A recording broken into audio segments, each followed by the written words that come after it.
Gloria lil Mulej. Nilqawkom eżis aħwa għal service ieħor ġewwa River of Love, nilqaw nsellem il-Maltin u l-Awċin ta' madwar Malta u Għawdex u nsellem l-aħwa daw kollha wkoll jisegwuna minn madwar pajjiżi oħra, mill-Ġermanja, minn Svizzera, mill-Ingilterra, mill-Amerika, mill-Kanada, mill-Awstralja. Grazzi jekk dal-messaġġ ħajbirkek illum u l-hemm ħajbirkek.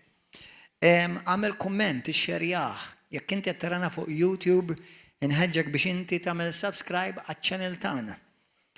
Hemm bosta messaġġi, jekk inti darhom kollha, il-Bibja tbeda joħroġ minn widnejk. Halleluja. Ejja nitolbu issa. Missi Qaddis, ingrazzjawk tal-kelma qaddisa tiegħek. Mulej il-kelma tiegħek hija qaddisa, għażiża, prezzjuża. Il-kelma tiegħek hija dak li titrasformalna ħajjitna. Biddilna Mulej u trasformana.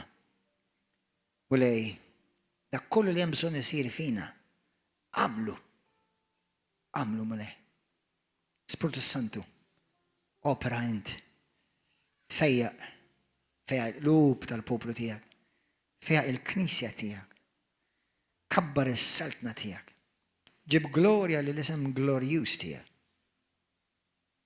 U kompli ibdilna minn glorja għal glorja permezz tal-Ispiritu Santu l-istess ġbija ta' Sidna Ġesu Kristu. Amen. Alleluja.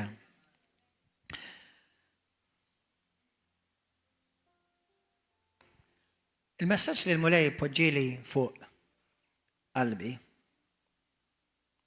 illum sorprendini daqsxejn għax ma bsalx li ħajtkellem fuq hekk. Imma huwa messaġġ li nemmen il-Knisja kollha għandha bżonn tisma'. Kif jgħidu bil-Malti minn poppa sa prua, mill-kbir għaż-żgħir, m'hemm ħadd li huwa eżentat. Iddeċidejt li nsemmi dan il-messaġġ huwa id-dnub sigriet mortali. Id-dnub sigriet mortali.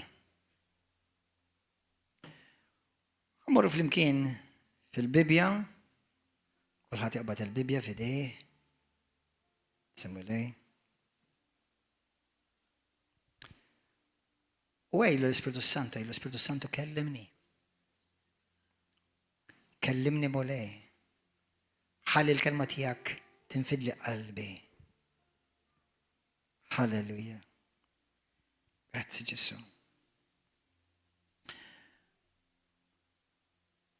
Darba waħda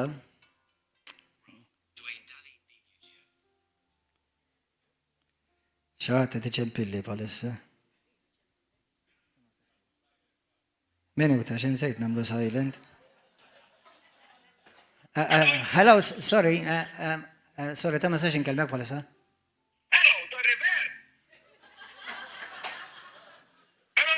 Hello.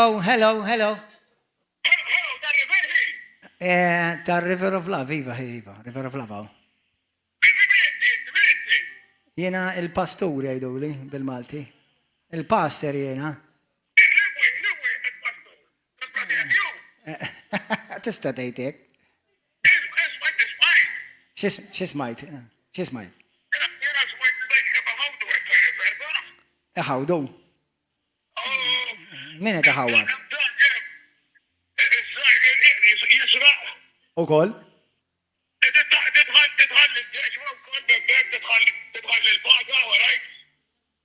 Ek qalu, min qallek hekk dal-hawn l-affarijiet? Min fejn smajthom dawn l-affarijiet?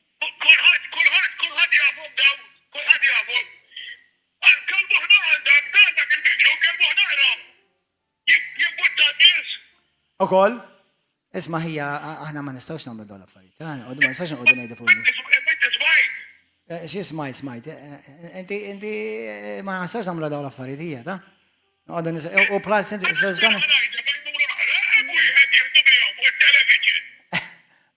ma nistax inkellmek bħalissa x'nejn il-gvern bħalissa jgħid service. Skużani siħbi, jien ma nafx minn inti ma ħajkolli naqtalek, ta' ma nistax mux jgħati f'servis bħalissa. Nafżakom, għadġerbu naqru. Napprezza l-interess imma ħajkolli naqtalek, ta' il-paċi minn. Porkerija, porkerija. Skużani ħajkolli naqtalek, ta' God bless you, ta' ciao, ciao, ciao.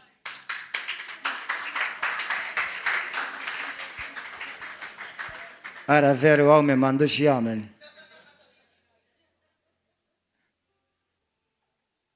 Skużani. Xkontet nejt? Il-mulej poġġi li qalbi f'messaġġ. Ħawwad li l-wires da minn għin. Insomma, Preddini fuq messaġġ li rrid ikellimni. Issa da xfett illu jċempilli issa. U jiena iktar rispondejtu. Għasna f'xnaqbad nagħmel. Tellef l-muża. Tartijaj. Tinnerġaw nibdaw mill-bidu. U li ħankompli għara, ħankompli ġizza ta' ċaj, ġizza rana kolħat. Issa ġej nibda mill-bidu. Ma ħanidikom storja malajra. Mulejjeni. Mela, darba kienem marra, kienet marret fuq il-pastor taħħadi. U diġi marret, għarklu isma pastor. Għarklu vera nħosni imnikta u diskustata. Għarklu, inti taf kemm hawn nies hawnhekk li idin fid-dnub tal-adulteru f'din il-kajsja xaru kaza. Għarklu taf li hemm taf li dak ipejjeb int. Għarklu pastor, għarklu verament ħasra għarklu. Għarklu kif nottallaraw daw l-affarijiet. Alla isma' sister. Alla inti taf ukoll li hawn fil-knisja dawk li jħobbu jqasqsu.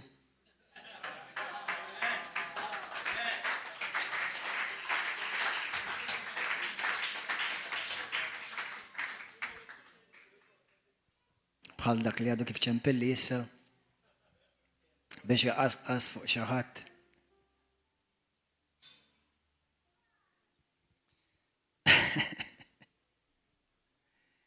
Ħammurru fl-ewwel, ħannarikom passaġġ. Għax fl-Iskrittura hemm ħafna passaġġi fuq dawn l-affarijiet.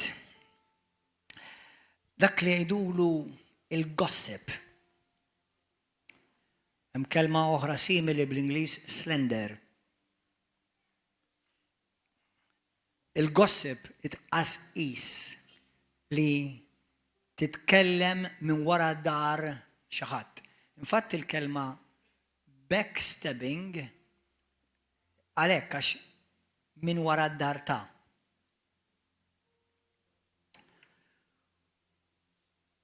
Ħanitkellmu fuq dan id-dnub li huwa fil-periklu li jitfa' ħafna nies l-infern jissejħu Kristjani.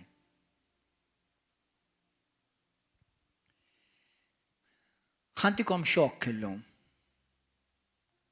Il-kelma gossip taf x'inhi intom? Hija l-kelma diabolos.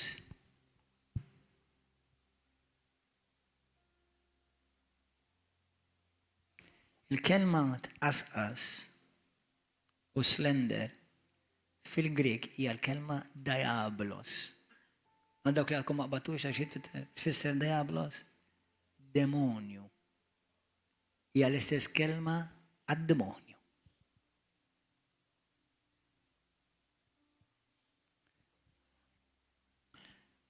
Li tkisser ħafna nies. Li tkisser nazzjonijiet, ġenerazzjonijiet, familji, koppji, skejjel, kumpaniji u saħansitra knejjes. Bħal dik il-mara li ġiet fuq il-pastor tgħidlu isma' pastor. Xaru kaza li dik hawn u dawk u dik u law dawk it-tnejjem dawk qegħdin poġġuti. Isma' taf li dak ibejjeb. Isma' taf li dak li smajt il dak jidher. Amazing kemm ħafna Kristjani jafu jarfu dak li d-dinja wkoll taf taraf. Allura tirrikjedi zero spiritualità. Imma ħafna Kristjani jittolleraw ma jindirizzawx, anzi jikkomplementaw dnub fatali. Sigrit. Il-gossip. nub fatali. Kan norikom xi ħaġa, kan norikom għal-menu skrittura waħda hemm turrun skrittura fil-Bibja, ma norikom di, l-ewwel Petru, l-ewwel Korintin. 6. Ħan idilkom xi ħaġa ħa. Fl-esperjenza tiegħi jiena nemmen fil-qudusija, nemmen fil-messaġġ dak li jgħidulu message of holiness. Però l-maġġoranza tan-nies li smajt jitkellmu fuq il-holiness ta' fuq xi jindirizzaw ġeneralment il-pornografija, l-adulteru. Right, tajjeb. Tajjeb jiġifieri li jiġu indirizzati, mhux għax tajjeb li nagħmluhom. Sewwa, is-serq. Però fl-esperjenza tiegħi ħanejt, qatt ma smajt predikat kull wieħed jippredika fuq il-holiness kontra l-gossip. U l-gossip ma jeżistix għawta biss in the pews, jeżisti fuq il-pulpti. Il-gossip. Ftakar xi tfisser kelma daw il-gossip. Diablos. Kull meta jiena qed ninvolvi ruħi f'gossip, qed jien nagħmilha tad-demonju. Qed nieħu n-natura u x-xogħol tiegħu. Eżatt. Imma nisimgħu xejdi, l-ewwel Korintin 6 minn vers 9. Ma tafux li l-inġusti ma jirtux is-saltna ta' Alla. Moħħkom hawn. Ħanaqraħħa mhux ħanaqraħħa kif inhi. Jiġifieri ħanaqbada minn hemm u intom isimgħu waħedkom. La, ma tafux li l-inġusti ma jirtux is-saltna ta' Alla. La titqarqux. Issa aħna nafu li din hija ittra li Pawlu kiteb lill-Korintin. Wara jgħid li ħafna kienu hekk, però jekk imma issa tindunaw li għalkemm ħafna inbidlu f'ċertu areas, naraw f'ċertu areas ma nbidlux. U ħafna mill-Kristjani qabel ma domx jieħdu droga, għadha ma jmorrux, forsi ma jidrux iktar ma nisa jew mal-irġiel jew ma tnejlhomha. Imma l-sienhom ħajallaqhom ta' fil-ġim il-ġudizzju. U ħanerġa' ngħidilkom, mhux hawn biss, minn fuq il-pulpti. Mhux minn fuq dal-pulptu. Meta jiena nindirizza jew dottrina żbaljata jew xi azzjoni żbaljata dak mod. Ma meta nitkellmu fuq nies biżimhom dik hija storja oħra.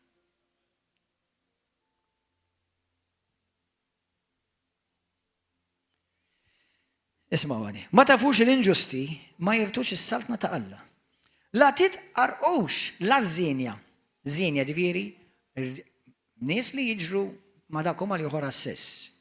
La l-idolatri.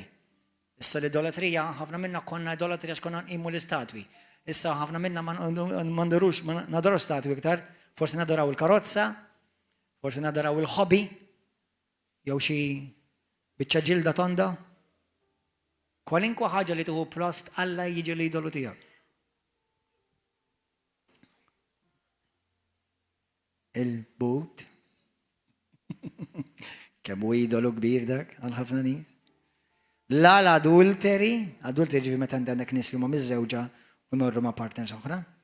La effeminati, la l-omosessuali, la l-ħallelin, la rejba, la skaren, la assisa fuq in-nies. La l-ħattafa, l-ebda waħda minn daw ma jirtu s-saltna ta' dejjem, is-saltna ta' Alla. Ħafna minn nies meta tkellem magħhom jgħidulek dal-kliem ara u jiena qatt ma qtilt il-ħadd. Żgur? Żgur? Qatt ma qtilt il-ħadd? U jiena qatt ma sraq xejn? Żgur? Qatt ma sraq xi ħaġa? Ħan indirizza lilkom eżis Maltin u għawċin telespettaturi fuq televizjoni. ħafna minnkom li qtiltuni. ħafna minnkom intom ġejtu kompliċi u qed poġġu ruħkom fuq periklu tal-infern għax intom emmintu l-gazzetti, il-gideb tal-gazzetti li gidbu u firxu fuqi. Mux fuqi biss. Fuq kwalinkwa persuna. Kemm hawn nies li jibżaw jiġu River of Love minħabba l-gideb li semaw fuqna.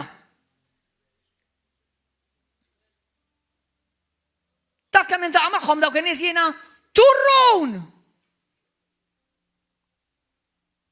Kieku River of Love mhux id-doppju, kieku River of Love l-istadium ta' Taqali ikonna nikruh is-sibt u l-ħadd b'żewġ services kuljum.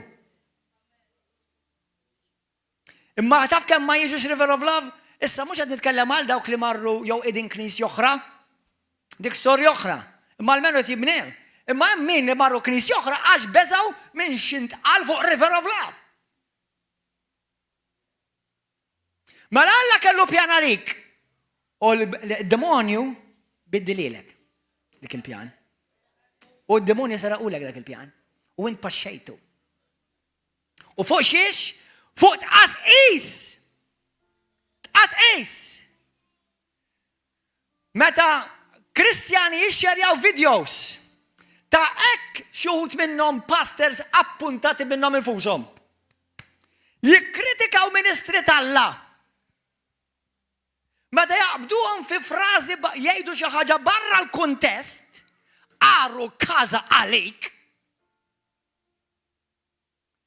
Jaqbdu pastors bħali u pastors oħra barranin jgħid xi ħaġa u tinsema bombastika. Waħedha tinsema bombastika, anta ħuda fil-kuntest kollu.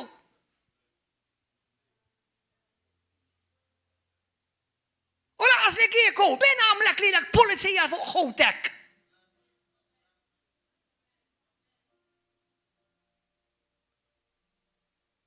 Aħna l-lum, intom li tixtru taqraw il-gazzetti taf xed taqraw?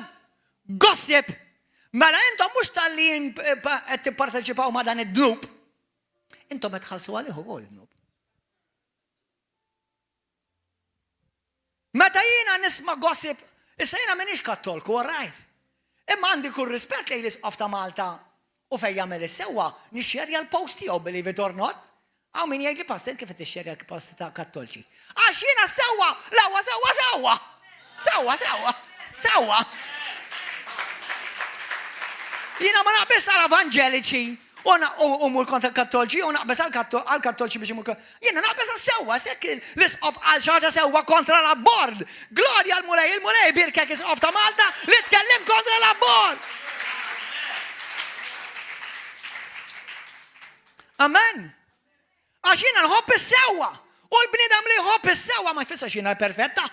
Imma l-bniedem li jħobb is-sewwa ma jagħmilx differenza min jgħidu sewwa tgħid. Amen, sewwa tgħid. Kemm nintaqa' ma' nies jgħidu li ħmerijiet.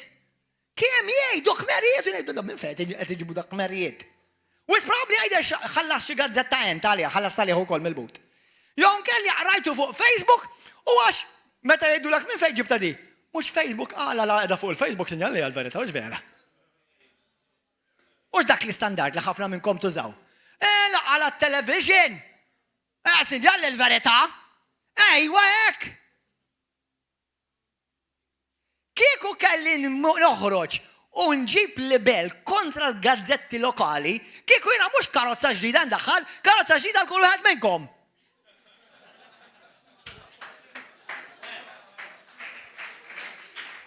Il-gideb li jfirxu kontra nistalla. Kontra ħadd, mhux kontra nistalla biss, anke il-minis midemba li Alla xorta jħobb.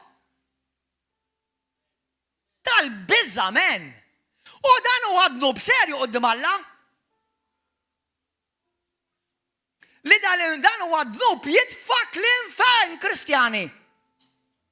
U ħanejdilkom ejja nkunu onesti. Kemm hawn minnkom qatt ma gossipjajtu f'ħajjitkom u lejdejk. Illa l-lum ħajkonna mass deliverance.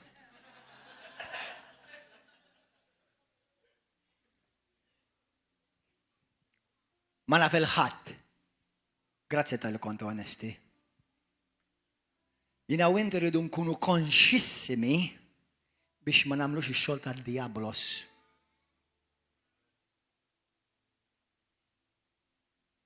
Għaxabli jina u inti ma npoġġix ruħna fil-periklu għax għamilna adulteru, jew għax sraqna bank, jew għax sparajna lej xi ħadd, qabli ħansu nkunu kontabli minħabba kemm xerridna x-xogħol u għamilna xogħol ta' xitan bil-sinna.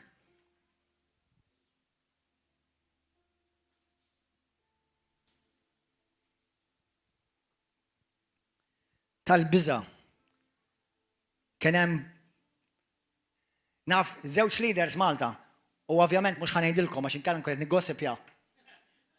Imma żewġ leaders partikolari u tnejn għandhom komunitajiet. Wieħed kif tintaqa' miegħu jibda jaqlalhom il-ħama kull preacher li għaf Malta.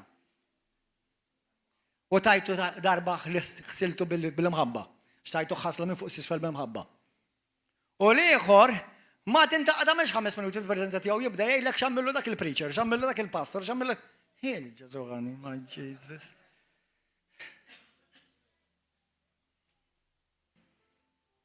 Ma mulej għaddi senna lina. Kemm għandha bżonn fejqan il-Knisja. Pastors, saċerdoti Maltin u Għawċin. Tħobni ma tħobnix, mhux jiena ħangawdihom mbagħad int.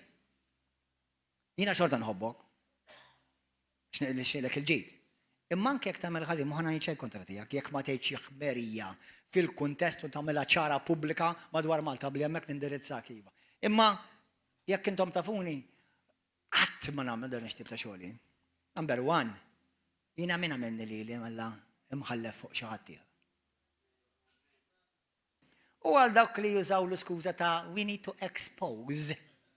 You know we need to expose if you read your Bible, your own evil darkness, not somebody else's. Ek ta' tgħid l-Iskrittura? Tgħidlek jekk inti tagħmel xi ħaġa fil-ħabi, mhux qed tagħmel xi ħaġa l-pastor fil-ħabi. Jekk tagħmel xi ħaġa int tgħidlek, you need to expose it. Mela jekk jagħmel xi ħadd ieħor ma inti moħħok f'ħadd ieħor.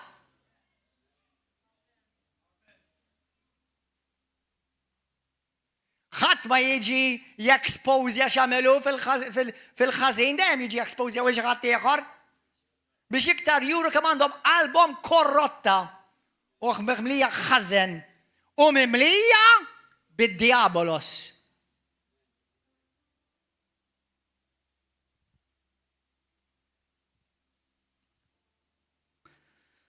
U l-dawk li intom għamiltu dan ix-xogħol, stajt mortu għand pastor ieħor u għalilkom issejtu sorri lil mulej. Tajjeb ta'? Misa tgħidu sorri lil min għamiltu dan ix-xogħol kontra tiegħu wkoll. Mela l-ewwel ferret xi frixtu ruxma ta' valenu mimli gideb. Ma kellkom spina dorsa li tmorru tiffaċċaw il dak il-persuna u issa toqgħodu tifirxu l-valen. Ħanfakkrek xi ħaġa. U d-dimala tittider b'qalb pura u din mhux ħadkun li ħażommok puru.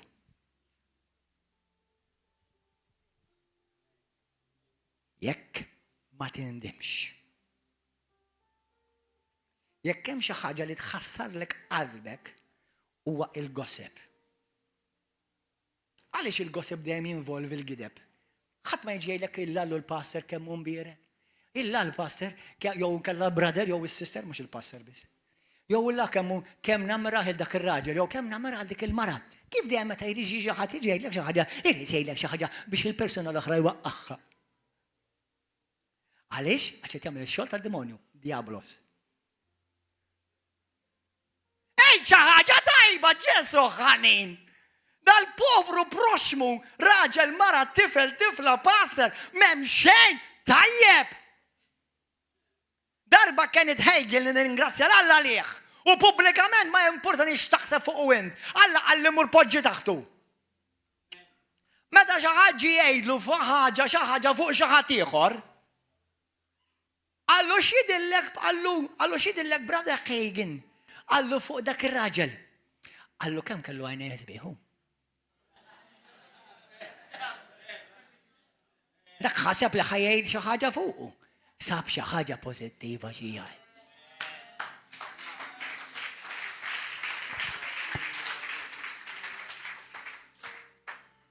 Amazing. Illum jagħmlu miljuni ta' flus bil-gossip. Ħajjiet jiġu meqruda. relazzjonijiet ta' friends, ħbieb, jiġu meqruda bil-gossip.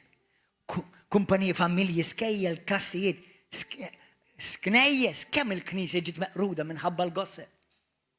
Mhux imħabba l-adulteru ta' issa ngħidlek jekk jiena naf xi ħadd adulteru, ovvjament jien ħanejdlu bla dubju ta' xejn. Imma naqqas li kieku jibqgħu jiġu fl-adulteru, and mind your own God-blessed business. Għax inti ma tafx minn xi xejn għaddej dak il-persuna u minn xi għaddejja, u Alla ma qabdekx biex inti tkun il-pulizija tal-ġisem ta' Kristu. U jekk issib li intik ħasla minn fuq s'isfel bil-mħabba ta' Kristu.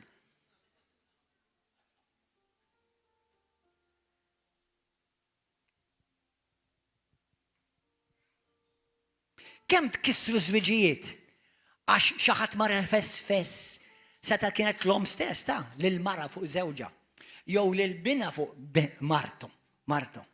Kemm tkissru żwiġiet bil-gossip, bit-fess. Xogħol tad-demonju. Is-social media tagħna mimlija u l-gazzetti mimlijin gossip. Mbagħad biex juraw kemm hawn integri, taf xi ġie kwotawlek. Jekk jgħidulek, is-sorsi jgħidu, liema sorsi? Sorsi sejdi. Liema sorsi? Xi ħadd qalli għax iffaċċajthom jiena, qalli x'is-sorsi bdew jgħidu, x'sorsi? Għedlu jekk hemm sors, jekk qed tikta' fuqi, is-sors huwa jien. Jekk qed tikta' fuqi, jien is-sors mhux it-sejja u l-kuġin. Jekk ħa nikteb fuq Mario Xerri, is-sors ta' informazzjoni taf minnu Mario Xerri. Mela x'qal fuqu ta' faċċata li kellu l-anżita għalih snin. Hekk jaħslu idejhom għax is-sorsi qalu. X'sorsi? Ġib l-sorsi.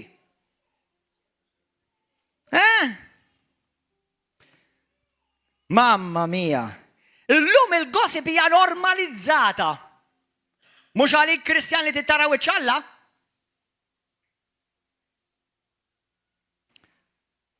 Ismawni, jekk trid il-verità, trid titfi fil-Facebook. Trid titfi t-televiżjoni u jekk trid il-verità assoluta. Number 1 fuq Alla ibda qra l-Bibja wkollha.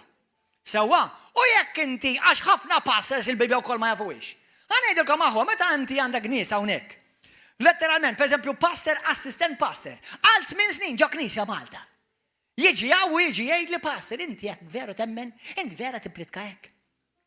Qedlu brother iftaħ il-Bibja. Qedlu wara x'hemm miktub. Qedlu ħanfakrek, mhux jien poġġejt hemm dik.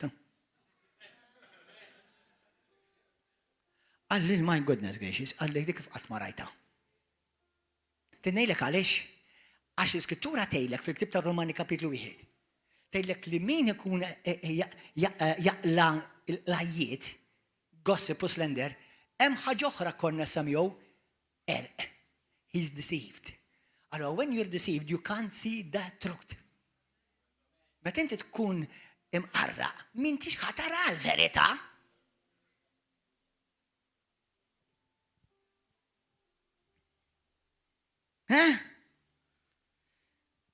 Il-gossip jinvolvi wkoll il-betrayal. Betrayal xejdu bil-Malti? Tradiment. Meta int qed tgossipja, kalma bil-Malti ma avġa. Għax gossipja ma teżistix. Jew gossip, jew tqasqas. Imma aħna anke fil-Malti kon ngħidu gossipja. Sewwa. Ma meta tqasqas, inti b'qalbek qed titradixxi lil min qed tqasqas kontra tiegħu, ta'? Allura ma nistax niftaħ qalbi stenna ftit ħija. Meta ħanitkellem għalija, meta jiena pereżempju naf li pereżempju Johnny qed jagħmel xi tip ta' froġa, qed isejjar froġa d-dar waħdu. U stieden xi ħadd id-dar biex ikoll minn dil-froġa. U inti ssir taf bija, inti tiġi tgħid li bħala pastor. Għax jiena l-ewwel xogħol tiegħi huwa lil Johnny niftaħlu għajnejh għax dil-froġa mhix tajba li jieħu laqqas ma' min qed jiffriġha. Ħalli l-ewwel step ikun ta' restawrazzjoni. Sewwa? Mhux l-ewwel nifirxuha u mbagħad immorru nkellmu l-Johnny, għax imbagħad ara kemm ħad infirx li kif ħad tiġbor dak kollu li inti tkun frixt. Sewwa? Mela iva, hemm sors fejn inti lok fej jekk tara li hemm xi ħaġa ħażina li hija tista' tkisser knisja, familja, whatever. Ejjej li pastor isma' jiena ġejt konxju ta' xi ħaġa. Ħanejda mbagħad aħsel idejk u ħallija f'idejja. Sewwa? U jiena niċċekkja fuqha kux vera jew le. Sewwa? Imma hemm l-unika darba li hija ġustifikata. Hemm biss. Issa, jekk inti titkellem fuq xi ħadd, tista' imma qgħid biss affarijiet pożittivi. Jekk ħadd titkellem fuq affarijiet negattivi ħajjiġu gossip u ħadd tagħmel nub. Mela dawk kollha intom tħobbu titkellmu fuqi.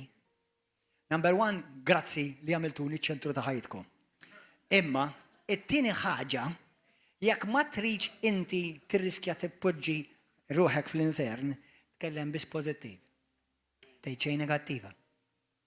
U tgħid xejn li huwa bbażat fuq giteb jew dak li jgħidulu bl-Ingliż hearsay.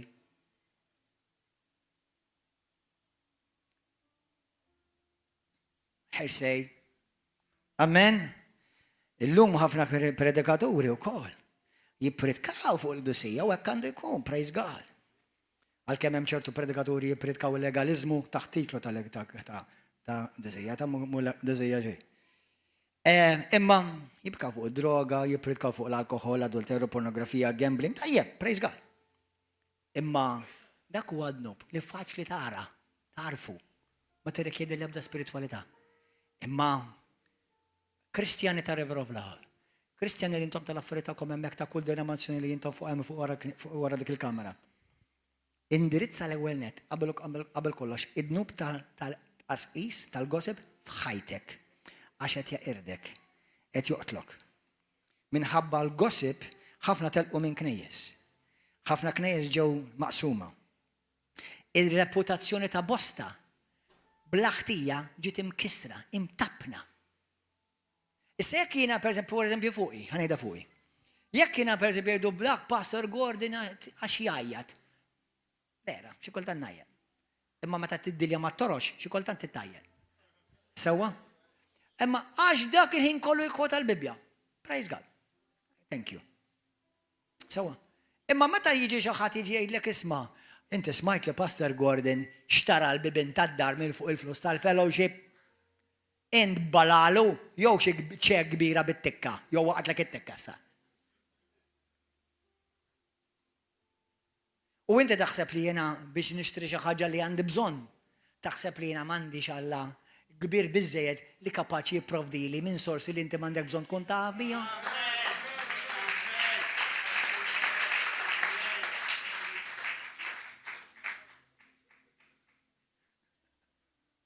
Max kif naraw xi ħadd li għandu xi barka.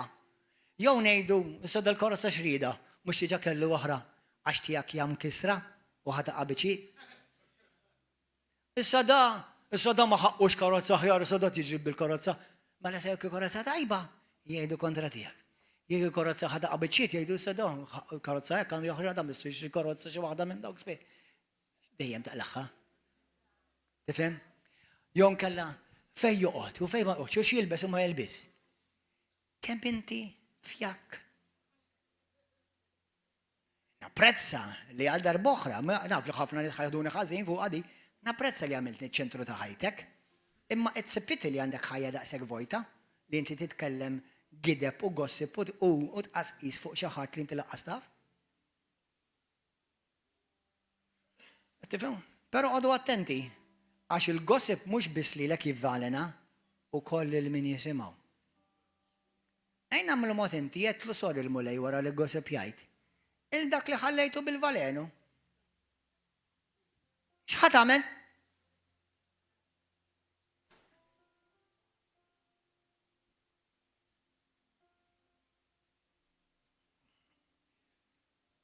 Halleluja, dan huwa l-iktar dnub naħseb li jsir u ma nindunawx binu bih u jiġi ġustifikat.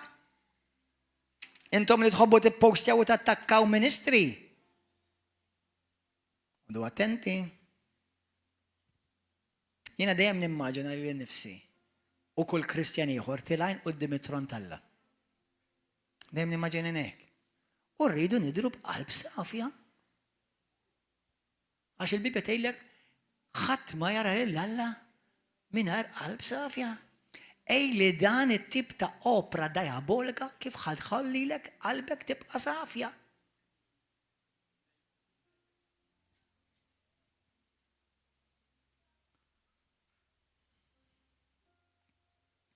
Jesus, have mercy. Xem wara il-gossip, wara tqasqis. Number one, wadnu b'serju. Kif jidher? Number one, fit tqasqis hemm dejjem il-gburija. Dejjem. Dejjem hemm dak li jgħidulu wkoll bl-Ingliż self-righteousness. Self-righteous, jien aħjar mela inħossni li għandi dritt nikkritika lil min fajnejja jien nara ħar. Jon kellek mhux ħar, ħanipprova nġibu jidher ħar. Ħallina nidher aħjar. Ħanilkom x'ikun hemm ukoll. Ikun hemm ajra bażwija kif jgħidu la Maltija.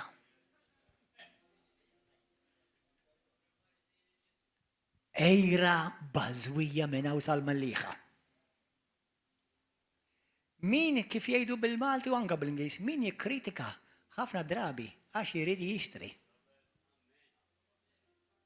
Meta jiena nara xi ħadd imbierek taf x'ngħid?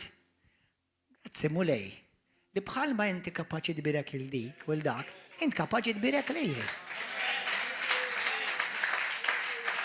Amen. Grazzi mulej, jekk jiena pereżempju nara l-Elvis imbierek, nillu bro, qed nuħu pjaċir narak imbierek, qed nara l-business tiegħek sejr il-qudiem, prosit. Grazzi mulej. X'għamil brother biex qed jirnexxielek hekk? Mhux ngħid għalih. Jew nkella ngħidlek ara. Naħseb qed iħawwad biex qed jagħmel dan flus żgur qed ifotti x'imkien. Hekk jitkellmu n-nies ta'. Kif jekk ikollok naqra suċċess, fajnej bosta bil-fors, skużawni l-espressjoni bil-Malti, irid ifotti bil-fors jekk tara ħed sejjed. Jekk ser ħażin. Għax tfotta. Mhix dawwa dik. Ma miskin jaħasab bħalma jgħidu l-Maltix, ċertu nies jippreferuk miskin ma jaħasra.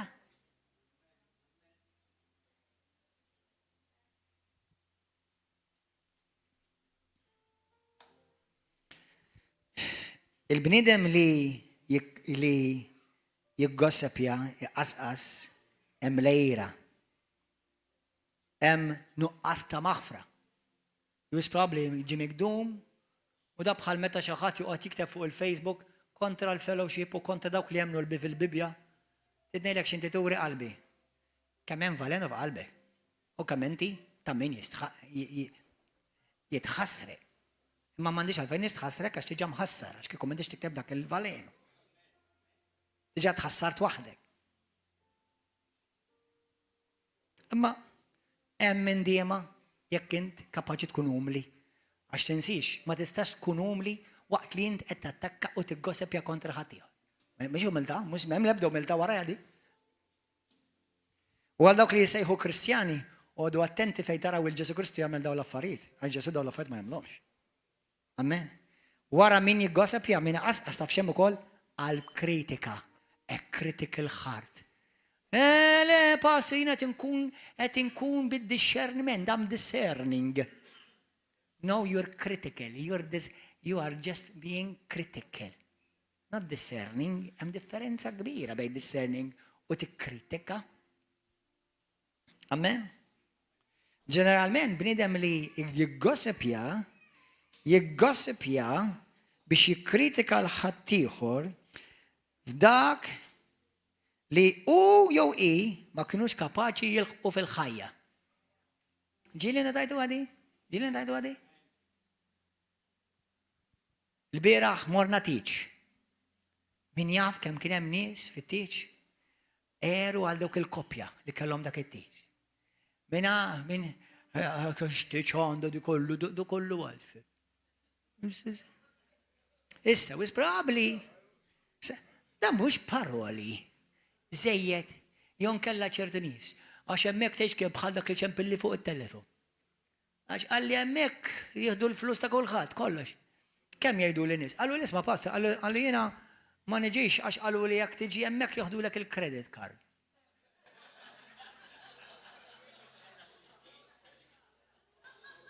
Ara ħan iċċara. kollox ħanaħdulek, mhux il-credit card biss. Imma kemm hawn minnu balalu bi kapitali. Jemnu il-ħmerijiet u jħobbu it-qasqis tal-ħmerijiet.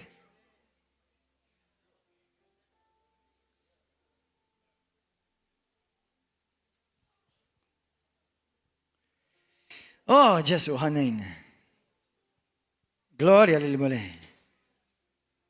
Ħafna drabi din hija verità oħra. Il-bniedem li qasqas fuq xi ħadd minn wara xi ħadd qatt ma jkollu l-ispina dorsali jmur jgħid l-istess ħaġa fuq dak li jsir xi ħadd li qal kontra tiegħu. Ġilli tajtu għadi? Ħadd qatt ma qasqas kontra tiegħi u kellu l-ispina dorsali jiġi jgħid l-istess kliem li qal fuq. Anzi meta nibgħat għalihom, bye, thank you, God bless you anyway. I love you. Yeah, you love me. Sure, I can feel the love.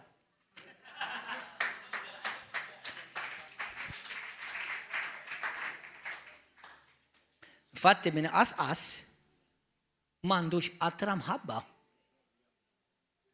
Għax inti l-iskrittura x'tgħid, l-ewwel żewġ kmandamenti jew wieħed Kristu jgħid. Sewwax Alf Mattew. Tafuha ta' di. Mattew 22, 37 sa 40. Intom tafu xi tajt l-ikbar kmandamenti li inti għandek tħobb il-Alla, il-mulej tiegħek, Alla tiegħek, qalbek kollha, bruħek kollha u b'moħħok kollu. Dak huwa l-ewwel kmandament. U t-tieni eżatt bħalu li tħobb il-lajrek bħalek innifsek. Mela minn qasqas la jħobb il-lajru, la jħobb il-Alla u laqqas iħobb lilu nnifsu. Mela l-imħabba meta tqasqas ma teżistix u fejn hemm id-diabolos jopera m'hemmx imħabba. Weli le. Oqgħodu attent. Għax dak li inti tiżra, inti taħsad. All right? Għax ċertu nies, ċertu leaders li rajt bajnejja u esperjenzajt f'ħajti li tgħix kemm qalu kontra tiegħi. Saħansitra anka min kellu l-laqqas qatra biżatalla u di xi ħaġa oħra. Min qasqas m'għandux biżatalla ta'. Min qasqas biex inti kollok l-ispina dorsali, iċċempel li xi ħadd biex tgħidlu kontra l-pastor tiegħu, inti tkun bniedem verament wiċċek ta' il-maqijat kif jgħidu bil-Malti. Apparti li m'għandekx qatra biżatalla. Imma qod te. X'tgħid l-iskrittura? Għax kull min jirċievi l-ġid u lura jroddu b'deni, il-ħażen id-demonju ma jitlaqx minn daru. Jien ħankompli jirnexxieli. I'm going to continue to succeed. By the grace of God and for the glory of the Lord Jesus Christ. Hallelujah. Hallelujah. Gloria al mulej. Fejn taraw il-gossip, wafuħ! Kull fejn tara l-gossip wafuħ. Darba kien hemm raġel għaref. U taf x'qal? Xejn!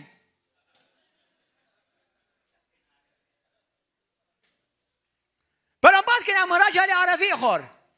U taf x'qal meta ġew xi ħadd jiġi isma', qallu isma' ħanejdlek qallu, inti smajt, qallu se niftik qabel ma tgħidli. Number one li ħatajdli, hija żgur il-verità? Qallu min hi żgur? Qallu se niftik. Qallu tu! Qallu din hija tajba lija. Hija xi ħaġa tajba. Qallu ma naħsibx li ħaġa tajba. Number three. Qallu mela itlaq li l-hemm u tgħidli xejn.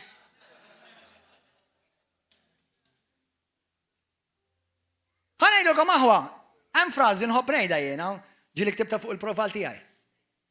If you do not embarrass sin, sin will embarrass you. Meta xi ħadd jiġi qasqaslek fuq brother, fuq sister, fuq pastor, fuq leader, u minnu! Anka forsi xi ħadd ma taqbilx miegħu int stess. Sewwa. Forsi jekk hux partitarju ta' naħa jew oħra, jekk hux ta' reliġjoni jew denominazzjoni differenti. Kun integru. Issa id-tajjeb seħħlu tajjeb anke jekk jgħidha l-ħmar. Jew nkella ċertu nies għalkemm m'għandix x'aqsam imma għandha x'aqsam ħarira. Per eżempju, jien ngħidilhom xi ħaġa, mbagħad imorru jivverifikaw mal-leader tagħhom. Il-leader qalli, se nafti, il-leader qallek, jien qedlek qabel. U inti għamminta qallek il-leader. Għax li jettilek jina u għetlek xajt il-Bibja mux bizzejiet, ma basta laqwa li għalilek il-lider. Ok, ma importax. Fejna l-integrità? Fejna l-onur fis-saltna tal-la? Fi ktib ta' ġagbu marru malajr. Ġagbu kapitlu 1. Ġagbu 1. Skrittura li ħafna minnkom tafuha ta' 26. Jekk xi ħadd jidillu li hu reliġjuż u l-sienu ma jrażnux, isimgħuha, u jqarrab f'qalbu fir ħajja r-reliġjon tiegħu. Mela isimgħuni, min iqasqas f'qalbu hemm il-qerq.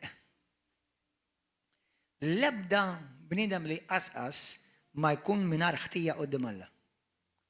Għax it-qasqis dejjem jinvolvi l-gideb. U Apokolissi, kapitlu 21, vers 8, il-giddiba kollha għandhom semhom fil-bellija tan-nar. U l-gossip huwa mimli nar gideb. Għodu attenti, hemm dnubiet li inti tista' tagħmilhom waħdek. Memżon għadna mkom il-lista. Imma l-gossip ma tista' tagħmlu qatt waħdek. Il-gossip dejjem he is looking for recruits. Dak li ħobb qasqas dejjem ifittex il-min ħajtella fil-klabb. U inti once li tlajt inkontabli daqsu.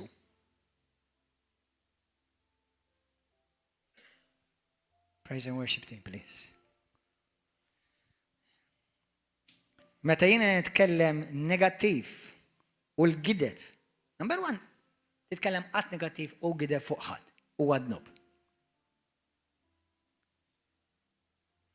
Il-gideb tal-gossip u tal-qasqis ħaj jikkorrompilek qalbek. Il-bniedem li jgħix qasqas. Ħantikom eżempju. Mela fil-lista tal-ewwel Korintin 6 semma bosta nies ta' dnubiet. U Pawlu hemmhekk jgħid li vera kien hemm nies li minnhom inbidlu ma baqgħux hekk. Ma dawk li jibqgħu hekk. Pawlu x'qallhom? Daw ma jertux il-ħalja ta' dejjem. Il-bniedem li jkompli qasqas u intom li wara smajdu dal-messaġġ. Malta kollha li smajtuh u Kristjani kollha li tisimgħu. U tkompli qasqas, Pawlu jwissik li inti hemm dak il-periklu li ma tarax il-ħajja ta' dejjem. Għax qed qasqas. Issa ġejtu inseh. Jekk ma kontx taf qabel issa żgur taf. ħafna nies taf kif jaħsbu li għadduha. Għax ara mhux għax irrid ngħid ta' mela tgħid ġara ħanejdlek ta' ma tgħid xejn! Jew għid xi ħaġa pożittiva! Jew kella, jekk inti ħadejdli fuq it-sija u t-siju u l-kuċina u n-nanna u l-mama u l-papa u r-raġel u l-mara. Lilu għeklu!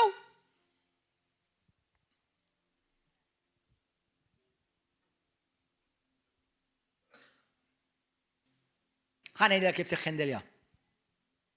ħanejdilkom, qed nagħmilhom prattika kif tiħħendilja wieħed xi ħadd jiġi jgosseb jamija.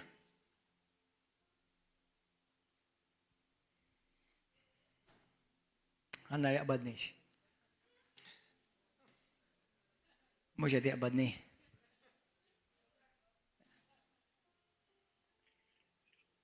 Bro, xi ħadd, daw, Giuseppe għadu kif qed tkellimni. U ġi jgħidli li jintmi isma' rak ma' mar oħra. Tista' tgħidli di vera? Għax da tgħidli li qed jiġi u tgħidli dawn l-affarijiet fuqek li rak ma' mar oħra, da vera? Iva. Għax qed ngħidlek. Fil-każ jgħidlek quddiemek, jgħid lilek irivieri. Tajjeb. Isma' jiena naħseb inti l-bieraħ meklix li kont li ħriġ mal-mami tiegħek. Allura mhux għall-mami tiegħek qed jgħidlek da. Fimtna, mela rajt issa fimtna. Alright, God bless you, brother. Narak, God bless you. Vera kemm ma mara oħra. kienet ommu.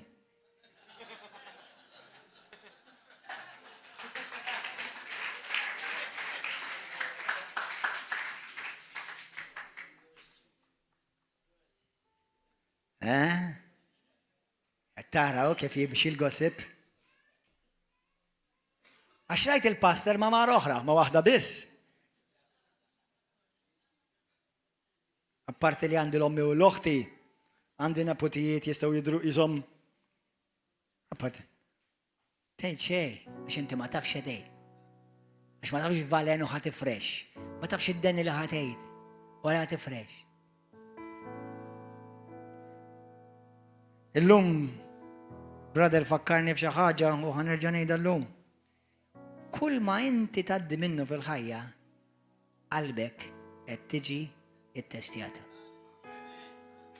U inti taf x'inhu xogħolok? Li żżomm qalbek pura biex ma tiġix korrotta u avvalenata. Amen aħwa. Alla jwissi li dan id-dnub jekk ma l-bniedem ma jindimx minnu tkun qed tpoġġi s-salvazzjoni ta' ruħek fil-periklu. Amen. Rumani kapitlu 1. Morru malajr. Uħani talbu. ħadtu pjaċi.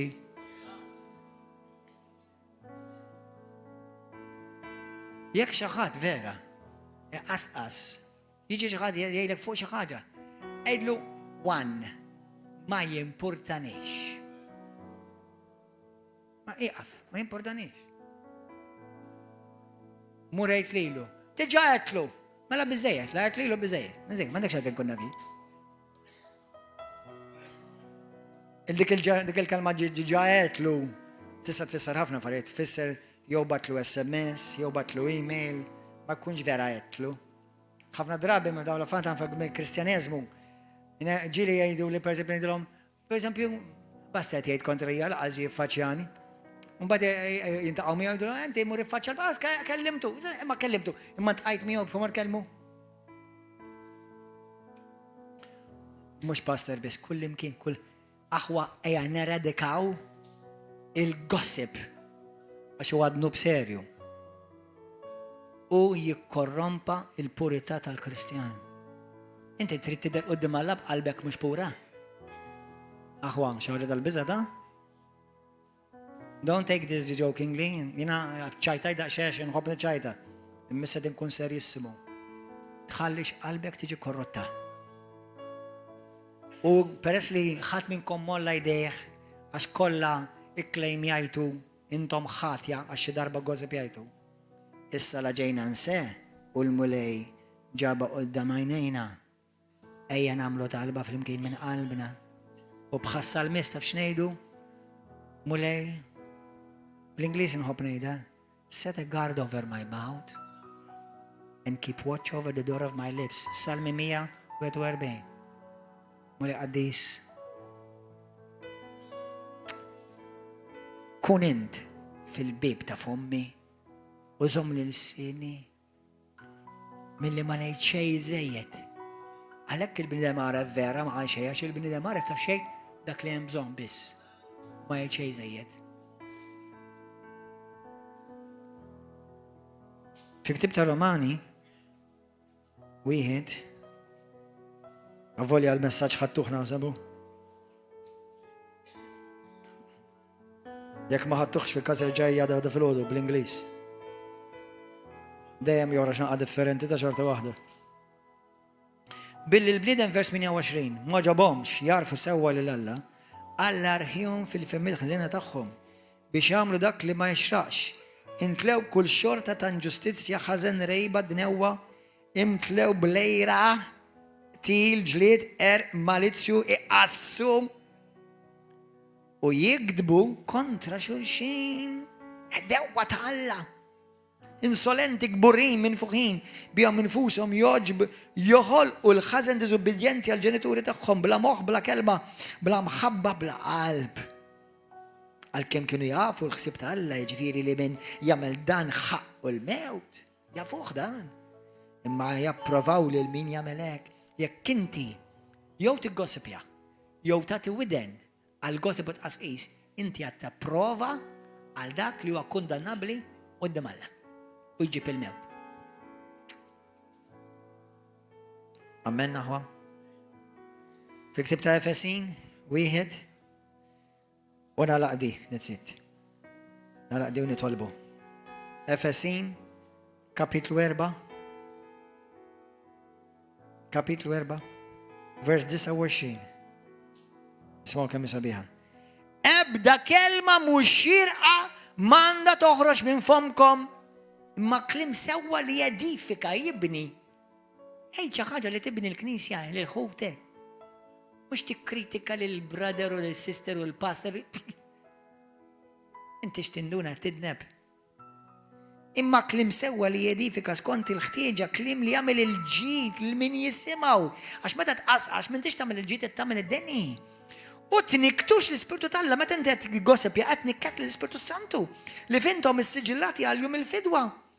Imrar sħaħna kollha tajjira jgħad dan kollu warbuh minnkom u kull ħażen ieħor. Ejja nqommu bil-wifqa. Mela number 1. Kull ħaġa li mhix tajba. Kull ħaġa li aħna għedna speċjalment kontra xi ħadd, jew ktibt fuq Facebook kontra xi ħadd, attakkajt il xi ħadd. Taħħa. Inti kull issa, peress li nagħmel dal-messaġġ pubbliku, issa ħafna nies ħajtalmu. Mela meta jaraw xi post mimli avalenu, taf x'ħajjgħidu, mhux idak li qed fuq, jew idik li qed fuq, ħejdu wara dan miskin kemm hu mimli valenu. Wara din miskina kif inni mimli valenu. Ftakar, ħadd qatt ma miet bil-valenu li ħadd ieħor.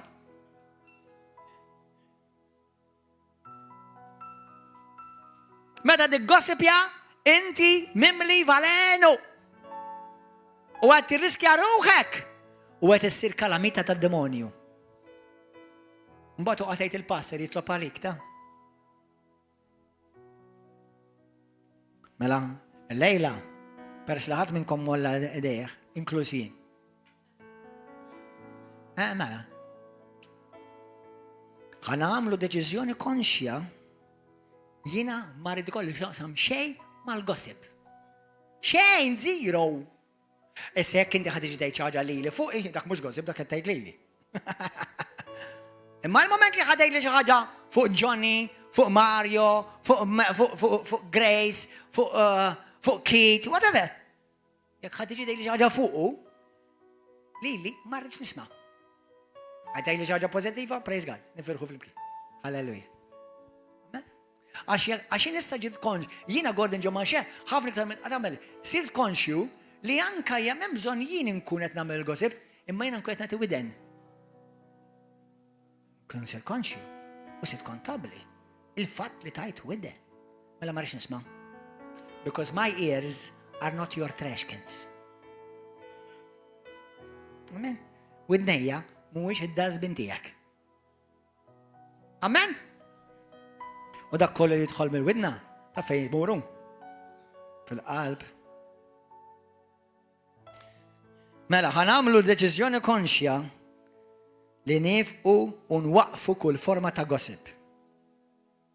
Infatti, meta nies ikolli nara nies jiena jattakkaw nies oħra, inneħħihom minn friends. Neħħihom minn friends. Nista' nassigurak, Alla ilu neħħik minn friends.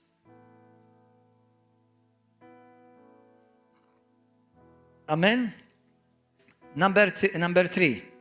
Għażel li tgħid biss affarijiet li jibnu ta' inkoraġġiment xi affarijiet sbieħ. U issa, isimgħuni, xut minnkom, anzi kollha kemm minnkom, ħadd tgħidulu sorry lil Alla, mulej, sorry għax jiena gossipjajt ukoll. Imma żenna ftit. Li mhix dik il-persuna jekk inti dak li qed tinfirex, is-sorry tiegħek ma ħajsewwilu xejn jew.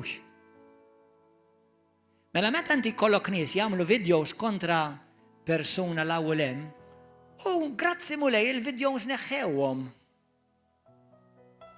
Grazzi mulej. Imma dak li nstema' infirex. Għajdli kif ħassewih dak. Tidejlek kif isewih? Jekk inti trid ikollok ċertezza x'inti meta jkollok id-dubju fuq is-salvazzjoni tiegħek, u taf li inta miltu, u taf li hemm nies li qed jisimgħuni fuq il-Facebook u YouTube u inta miltu x'ma taf valenu kontra tiegħi u kontra nies tal-oħra. Taf tixi tagħmel, tkun ċert you want to assure, you have to have assurance of your secure your salvation. You know how you do it? Aziz ħbib ta' Facebook, daw kollha li intom issegwu il-wall tiegħi. Xi senta ilu jien għamilt valenu video mimli valenu kontra Zeppi, kontra ċetta, kontra dak il-pastor. U għara ftit neħħejtu u tlabt il-mulej maħfra, ma dan qed nirrealizza li għandi bżonn xi ħaġa oħra x'nagħmel issa. Issa rrid nagħmel apoloġija pubblika, la għamiltu pubbliku, x'kieku għamiltu privat, trid tagħmilha privata. Issa trid tagħmel apoloġija pubblika. U apparti minn hekk, nixtieq ngħid grazzi għax pereżempju Mario li jiena tgħid kemmet kontra tiegħu bismu u lajtlu l-ħama fuq ir-radio, fuq il-televiżjoni, fuq il-Facebook. Nixtieq ngħidilkom aħwa li Mario huwa raġel sew. U tgħid kemm jgħin nies. U meta jiena ntqajt miegħu tgħid kemm għeni lili. U vera għamel u mnalla kienu għax kieku ħajti mhix illum. Smajta kif dawwarta issa? U ma nkunx qed nikdeb. Għax ħafna nies tirfsilhom naqakallu tgħix kemm iwersqu. U meta tagħmilhom il-ġid u tagħmel magħhom sewwa, tmur titlob magħhom, iżżewwiġhom, tammidhom, titlob mal-familja tagħhom, teħlishom minn xi demonju.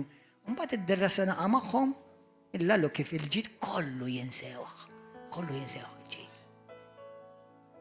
Ma issa l-Ispirtu Santu qed jinqeda bal-ħmar u fakrek issa ħad tagħmel video tal-ġid li Alla għamel ma dak il-persuna li inti tant lajtlu l-ħama. Tgħid li mmissa għadda żmien għad hemm miktub qalbi tiegħi. Kull ma sar għadu miktub. X'jekk inti lil għaletlu sorry, għandek eżempju jien. Mela jiena sraqt 50 euro lil Johnny. Kristjan, ngħidu Kristjan, għax ma nistax irrod kollox. Jekk jiena sraqt meta kont fid-dinja, issa jekk forsi sraqt karozza rid irrodda. Jekk sraqt motur irid irroddu. Imma fajt li inti tista' trot lura. Imma jiena Kristjan u nitlob in tongues u jkolli ħafna viżjonijiet. U ma nafx ġara sraqtlu 50 euro Johnny. U l-lalla tlabtu sorry, mulej, fil-lita ma konċ nafxina namel, l-ħija, Johnny, saqtu 50 euros. X'taħseb li Alla ħajaj li dejli orrajt? Mur kunem birek, fil-barka da. Taħseb li ħajli Alla? Ejli naħfillek, messa dik il-50 euro, id-mur ta' tiju l-ura, da. Anzi, kiku jina Alla, nedlu tiħ l-interessi u koll.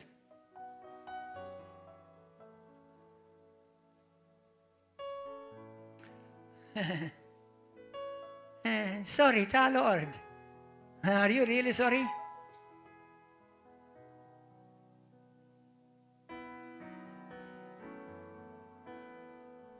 Ejja nkunu vera sorry. Jekk jiena sraqt xi ħaġa li naf li nista' rodda lura. Issa tgħidli il-video raw ħafna ma nistax nagħmel ma nafx minn laħaq. Inti għamel il-parti li tista' tagħmel int, u mbagħad tħalli fidej il-mulej. Sewwa? Mela jien nagħmlu matina, għamilt video kontra ġeħal. U darawh 2000 ruħ. Immissa dawk l-2000 ruħ forsi mhux kollha għandi qiegħed intaċ magħhom, forsi baqa' li 1000 ruħ intaċ magħhom. Imma almenu jaraw dawk l-1000. Minna ħadd tiegħek inti għamilt il-parti tiegħek.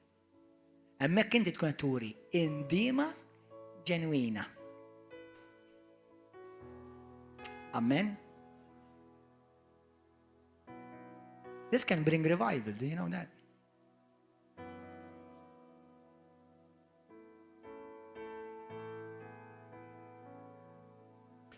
U li tmur knisja oħra, għaddu marranġa xej qudiem Alla.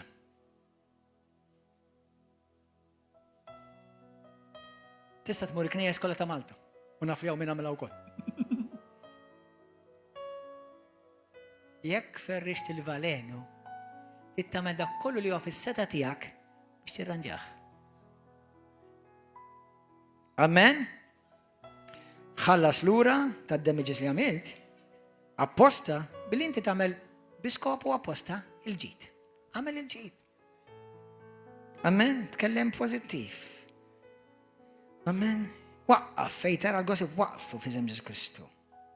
Jekk xi ħadd iġi jgħidlek isma' ħanilek xi ħaġa ma tgħidx il-ħadd ieħor. Ma rridx inkun naf għax ħaġġib li kontabbli. U ġeneralment meta jgħidulek isma' ħanilek xi ħaġa ma tgħidlux il-pastor, mela ma tridniex ngħid il-pastor, żgur mhix xi ħaġa tajba di. Għax lekk hija ħażina għall-pastor aħseb kemm ħażina aktar għall-mulej.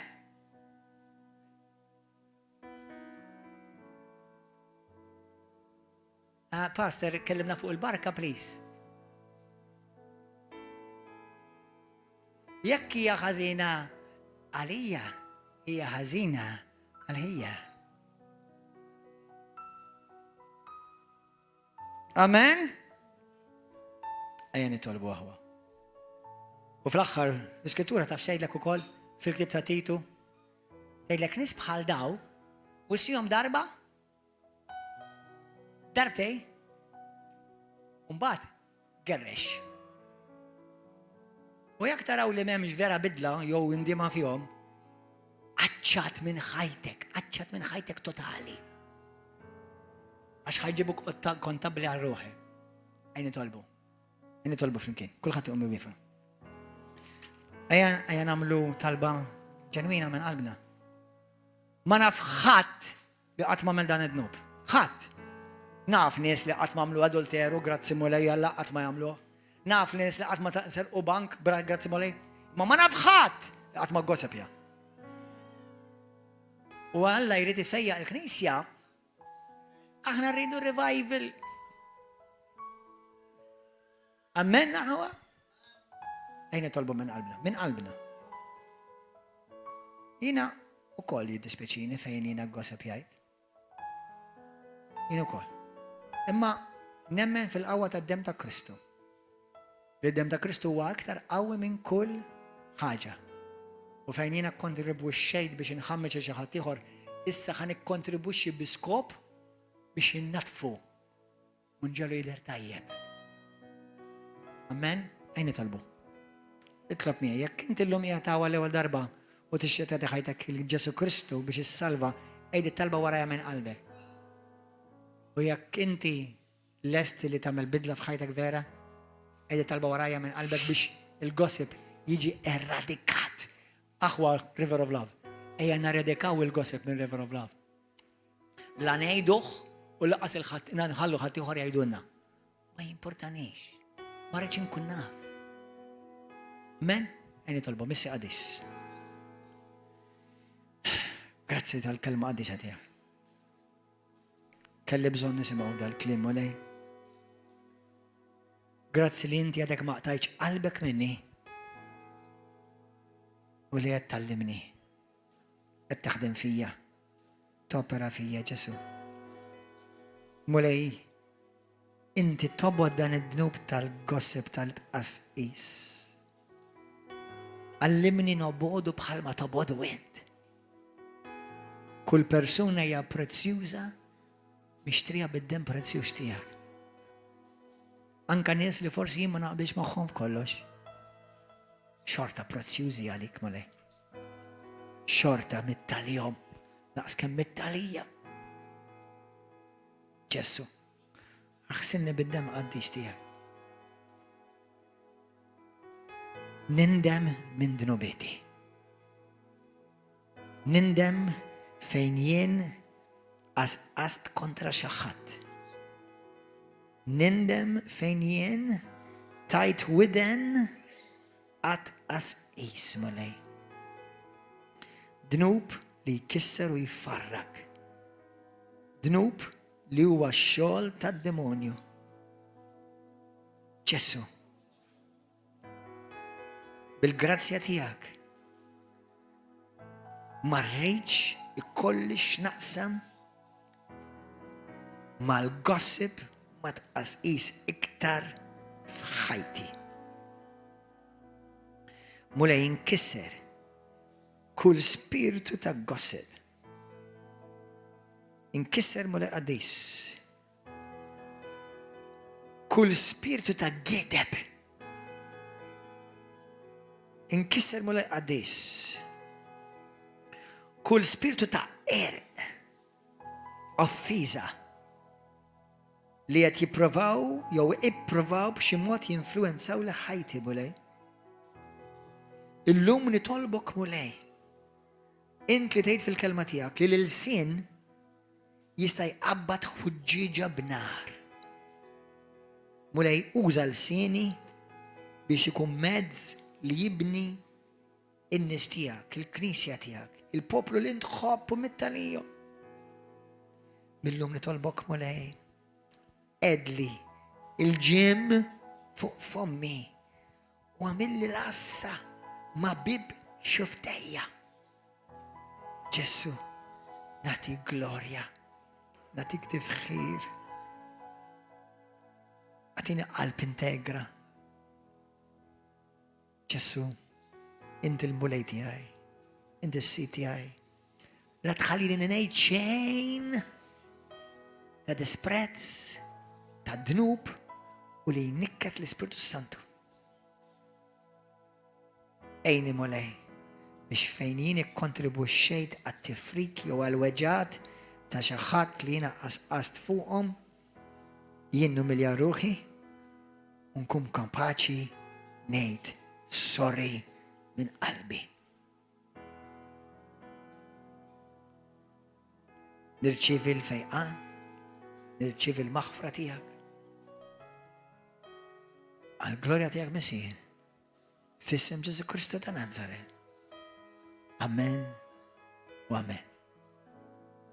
Millum il-qudiem, jiena u inti, konxissimi li rrid ngħid laqqas nisma' goseb. Ma rrid ikolli xejn ma' da xogħol diaboliku. Xejn, zero. U jekk ikun hemm xi ħadd, waqfu. L-unika mod fejn jekk inti tittejt xi ħaġa xi tara xi ħaġa ta' periklu, u nuk li tmur tgħid ir-razza u r-radika, ejja għid il-leaders, il-pastor, il-pastor jien qed nara xi ħaġa importanti ċċekkjanti biex jekk hemm vera xi ħaġa nieħdu ħsiebha, ħalli l-Knisja ma titġarrafx. Amen aħwa? Eżis aħwa ta' YouTube u Facebook u televiżjoni. Dan kien messaġġ forsi differenti minn tas-soltu. Imma huwa messaġġ lill knisja kollha u l-poplu kollu Malti għandu bżonn. Wawċ, amen? Ħalli l-mulej jaħdem f'qalbek u tara kif il-mulej jkompli jbirkek. Il-paċi magħkom narawkom il-programm li jmiss.